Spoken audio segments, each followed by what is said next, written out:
will come across this video when you're coming down from that ascension train. Ascend to the higher frequencies, ascend, I don't know where. But the real game is the more you're gonna ascend, the more it'll reveal to you about how much you need to descend. Carl Jung talks about it that until you don't make the unconscious conscious, it'll run your life and you'll call it a fate. And not many people actually understand this. So I'm gonna explain what he actually meant. So consciously, you are ascending, you're meditating, you are doing all the good things and keeping yourself in the positive mindset. But underneath that, the subconscious programming, the patterns, the behaviors, the habits are still running the show. So, for example, this is something that it took me some time to understand this, right? Underneath the programming that has been running the show actually hold the codes to attract what you are, not the conscious thinking. So consciously you know that you are a loyal person, right? Nobody wants betrayal, right? But subconsciously, if you still had experiences or you haven't come across like a role models in your life where you saw healthy relationships, or subconsciously you absorbed that how people react or how they tolerate or how they don't raise their voices even if they see the red flag, so you actually learned to choose people from that conditioning, not the one that consciously you're thinking.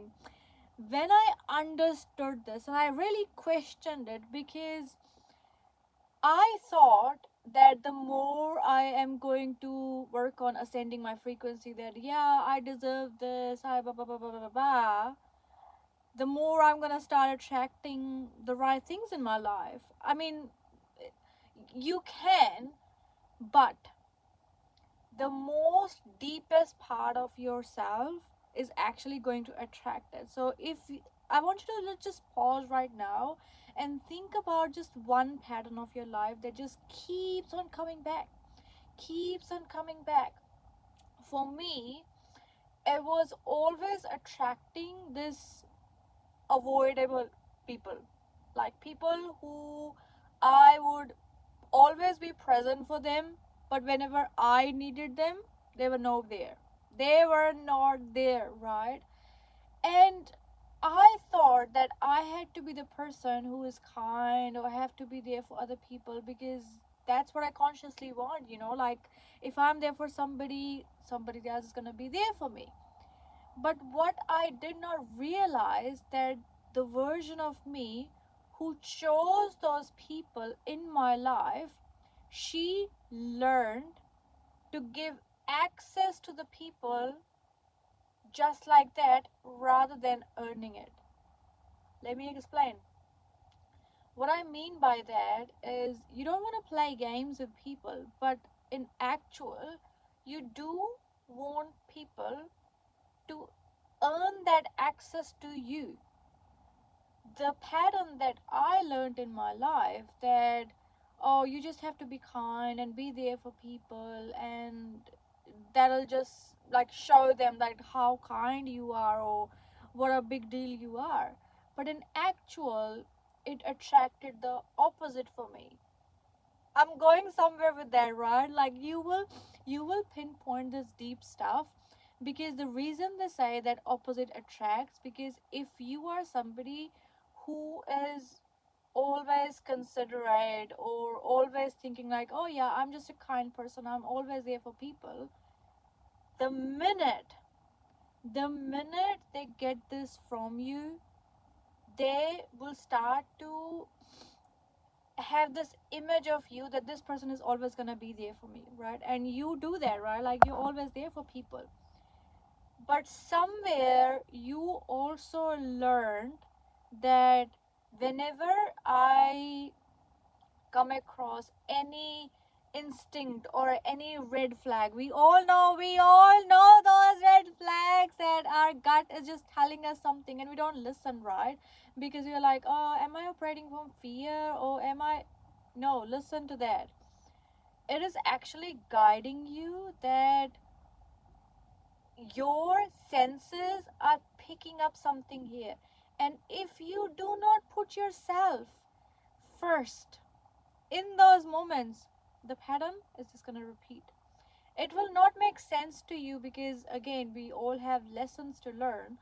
But if the pattern is just keep on continuing again and again and again, you want to understand that why is it happening, because unconsciously this is something that you learn, that if you are there for someone they will always be there for you, but you actually did not listen to yourself, that were you actually there for you to put your instinct first, your gut feeling first, and honor it, right? And that's where the dissension works in, like the embodiment part comes in play, because ascension can, you can access the different frequencies of love, purity, and whatever that shit, right? But whenever you are descending, you actually face to face with yourself that, hey, this is what's been operating. The people pleaser in me wants to please everyone to keep them in my life because somewhere I learned that pattern, right? But moving forward, the identity of a people pleaser has to shift, because yeah, you can ascend all day long and meditate all day long, but until you don't shift the behaviors, what I mean by that is, behavior is, as soon as you pick up a red flag, communication is a big one, right? It's a big one, that you communicate to people like, hey, like, I just didn't like how you talk to me, or how you share this thing, or whatever the thing is, right? And watch, because I also feel like sometimes we're operating from fear, so communication is a big one, right? You communicate and you tell people, and if it happens again, it just gives you that confirmation that your gut was trying to tell you something, right? And honor it without abandoning yourself, without thinking that people are going to think that, oh, she's just about herself, or she's just, whatever. You learn to put yourself first rather than being disappointed in the later stages. Disappoint other people. Like, this is what I would say. Like, I gained so much of self trust within myself when I awake this inner bitch in me.